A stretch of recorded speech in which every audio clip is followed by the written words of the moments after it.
How you doing, YouTube? Mountain Ass Beer Reviews. Back at the end of the review. A little bit of Jersey born and bred IPA, hopeful goodness, in the form of Cypress Brewing's Insane in the Grain.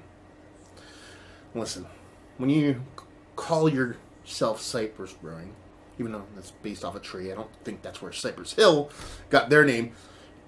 Kinda some names will just be like right on the nose, Insane in the Grain. Kind of have to do it if you name that brewery, don't you?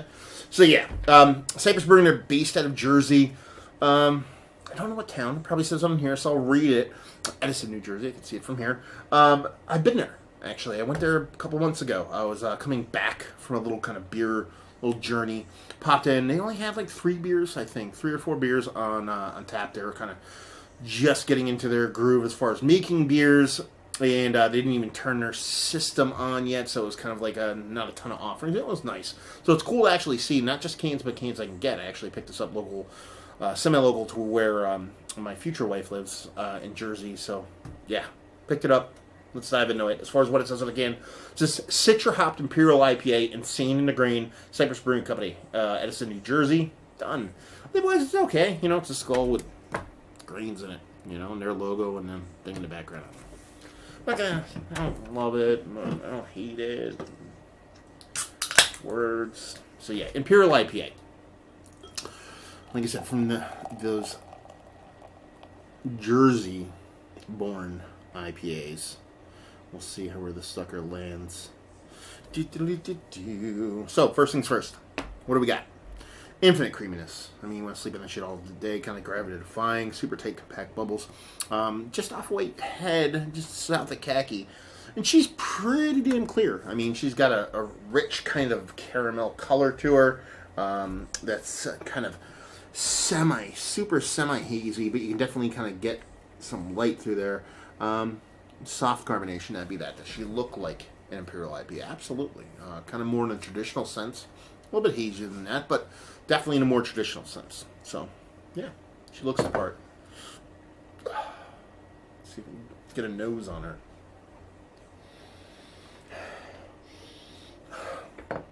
Citrus resinous. That's what I'm getting off this. I'm getting like a soft, semi-candied citrus with like definitely like a candied kind of piney resinous off this. Not overly sweet. There is a bittering component kind of floating around in there somewhere, but it's nothing too overt. So yeah, just a bit of sweetness, a bit of bitterness, and that's about it. Not too shabby. Definitely smells like a mixture of like an East to West Coast kind of IPA, which is kind of what I'm looking for right now, I think. Sometimes you get going to these beer reviews, you're not sure what your body is craving, and this one kind of is doing for me on the nose. So, just gonna dive in. Cheers.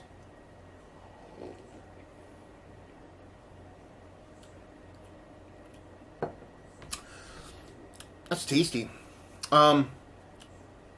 Definitely West Coast vibes. 8.3%, by the way. I don't think I mentioned that. West Coast vibes. Enough to where I'd probably just throw it in that West Coast kind of category, but it definitely has East Coast sensibility to it too. You're getting softness around this, and that's kind of a cool thing. It's 8 and change, so you expect kind of 2x4 to the face from whether it be booze or flavor or whatever. It's kind of soft. You're getting that kind of piney, candied resininess, but it's not over the top. It's not overly sweet. It's not glowing anyway whatsoever. There's kind of that slightly non-pithy kind of citrusy thing kind of floating around in there. The mouth feels kind of like a very cool, like bumped up cream ale kind of vibe to it. Very creamy, like Imperial cream ale style. And that's it. Finish is relatively clean for a big beer like this. Super drinkable, scary drinkable. Might go into my kind of Roofie in a Glass Hall of Fame thing. Being that it's 8%, you could just chug a bunch of these, and it would definitely, you know, make you all turnt and stuff. But yeah, tasty beer. What's wrong with it? There's not much wrong with it. I mean, canning date wise, we're looking at, you know, about 2, maybe 3 weeks old on today's date. We're in a big, almost to the middle of October. This is the 22nd of September.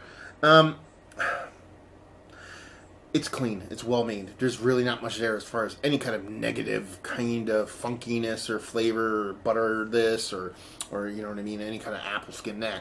It's made really well, but it just lacks a little bit of distinctiveness. That'd be probably my only kind of, I wouldn't say poop on it, but it's just, you know, at that ABV and what you're doing with the beer, kind of going all kind of Citra on it, at least with the, yeah, it's all Citra hopped. You just want a little bit more. That's probably my only gripe with it. But pretty tasty stuff. And like I said, when I went there, the one time I went there, they only had 4 beers on tap. They were quite nice. This one is infinitely better than the ones I had on draft, so that's pretty cool to see. You know, a couple-week-old can kind of floating out there, and it's pretty tasty stuff. So, yeah, not too shabby. Let's talk about it. One of the better double IPAs I've had as of late. For me, no. Definitely on the outside looking in. But that's only because I like mine to skew a specific way. It's not so much that this beer isn't good. It's just for me, I like ones that come off a little bit different. I'm not a big West Coast guy, even though they can kind of be what I crave in a moment, like I am right now. And in the grand scheme of things, it's not exactly how I like my Imperial IPAs to track. Value and availability. I want to see $15 for a 4-pack. That's market value nowadays for shit like this. And just leave you with, if you like what we like this. If you kind of want like a traditional West Coast kind of IPA, if you want your, you know, your Pliny's of the world, but if it had a baby with like a sip of sunshine or like, you know, a heady kind of thing, somewhere in the middle there, not as impactful, not as robust as those. Imagine those kind of dialed back as far as impactfulness flavor-wise, but kind of meeting somewhere in the middle. And that's kind of what I get there. You get those kind of candied, kind of citrusy fruit kind of notes, but then you have that piney, candy resiness. It's kind of somewhere in between. So it's like a West meets East kind of Imperial IPA that's super easy to drink, and if you love that kind of super nice, creamy Imperial cream ale mouthfeel, definitely worth picking up. So there you go.